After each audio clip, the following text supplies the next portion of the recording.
नगर निगम में लोकसभा चुनाव से स्वीकृत हुए 1.5 दर्जन से अधिक काम शुरू नहीं हो सके हैं। सभी कार्य टेंडर के बाद वर्क ऑर्डर की राह देख रहे हैं, लेकिन इन कार्यों को तवज्जो नहीं मिल पा रहा है। ऐसे में भाजपा और कांग्रेस आमने सामने है। भाजपा जहां शहर सरकार को जिम्मेदार ठहरा रही है, तो वहीं कांग्रेस भाजपा पर ठीकरा फोड़ रही है। नगर निगम के इस कार्यकाल की उल्टी गिनती शुरू हो गई है। कुछ समय बाद निकाय चुनाव होने हैं। ऐसे में यह संभावना थी कि शहर में जो विकास कार्य नहीं हो पाए हैं उन्हें तो स्वीकृति मिलेगी ही, और जो काम प्रस्तावित हैं उन्हें तेज गति से पूरा किया जाएगा। लेकिन शहर में इसके उलट काम हो रहा है। 6 महीने पहले यानी बीते लोकसभा चुनाव के पहले जो काम स्वीकृत करते हुए टेंडर किए गए थे, वो काम अब तक शुरू नहीं हो पाए हैं। इसमें 19 कार्य हैं जो कई वार्डों के लिए जारी किए गए थे। ये सभी काम सड़क निर्माण के थे। किसी वार्ड में बीटी सड़क का निर्माण करना था तो किसी वार्ड में सीसी सड़क का निर्माण करना था। इन निर्माण कार्यों की टेंडर प्रक्रिया बीते अप्रैल में पूरी हो चुकी है, लेकिन निर्माण कार्य अब तक शुरू नहीं हो सका है।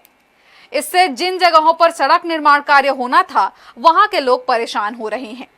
ये सभी कार्य अधोसंरचना मद से स्वीकृत किए गए हैं, लेकिन निगम के अधोसंरचना मद में फंड ही नहीं है। इन कार्यों के लिए टेंडर तो किए गए हैं, लेकिन फंड नहीं होने की वजह से निर्माण कार्य शुरू किए जाने का वर्क ऑर्डर जारी नहीं किया गया है। यही वजह है कि निर्माण कार्य अब तक लटका हुआ है। इधर मामले को लेकर भाजपा और कांग्रेस आमने सामने हैं। दोनों ही दल के जनप्रतिनिधि एक दूसरे पर ठीकरा फोड़ रहे हैं। देखिए, निश्चित रूप से शहर सरकार को चाहिए कि शहर के विकास कार्यों को आज प्रदेश की सरकार, भारतीय जनता पार्टी की सरकार और हमारे विधायक ओपी चौधरी जी ने नगर निगम को पर्याप्त धनराशि व्यवस्था मुहैया करा दी है रायगढ़ के विकास को लेकर के, परंतु शहर सरकार निश्चित रूप से कहीं जिम्मेदार नहीं दिख रही है। ऐसी स्थिति में आने वाले समय में, आज हम चुनाव में जाने की स्थिति में है कि आने वाले समय में जल्द से जल्द हम चुनाव में जाएंगे।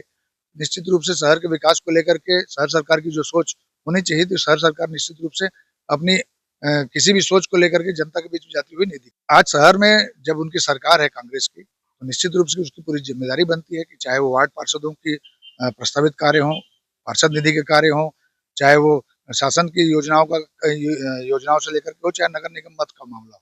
निसंदेह पार्षद जो है पिछले 1 वर्षों से जो अति आवश्यक कार्य है उसको निगम द्वारा प्राक्कलन तैयार कर सक्षम स्वीकृति एमआईसी से हो गया, जिसका टेंडर भी हो गया, किंतु आज भी वो कार्य जो है कार्यादेश के बाद कार्य नहीं हो पा रहे हैं। कहीं न कहीं प्रक्रिया जो है, तो मैंने 1-2 फाइल देखा है, तो उसमें प्रक्रिया जो है वो जटिल कर दिया गया है और कहीं न कहीं इच्छा शक्ति की कमी है और नियत जो है वो कांग्रेस की शहर सरकार और राज्य में बीजेपी सरकार, ये इसके कारण है। कहीं न कहीं ऐसा लगता है। वार्ड पार्षदों ने अपने अपने वार्डों में जरूरत पड़ने पर ही निर्माण कार्य के लिए प्राक्कलन तैयार किया था, लेकिन निर्माण कार्य शुरू नहीं हो पा रहे हैं। हालांकि अभी काम चल रहा है, लेकिन ये सभी काम मोहल्ले तक ही सीमित हैं। प्रमुख कार्यों के नहीं होने से लोगों में पार्षदों के प्रति नाराजगी भी बढ़ रही है, जिसका परिणाम आने वाले चुनाव में पार्षदों को ही भुगतना पड़ेगा। लोकसभा चुनाव से पहले 1,54,00,000 रुपए के निर्माण कार्यों का टेंडर हुआ था। हर्ष न्यूज के लिए संतोष साव की रिपोर्ट।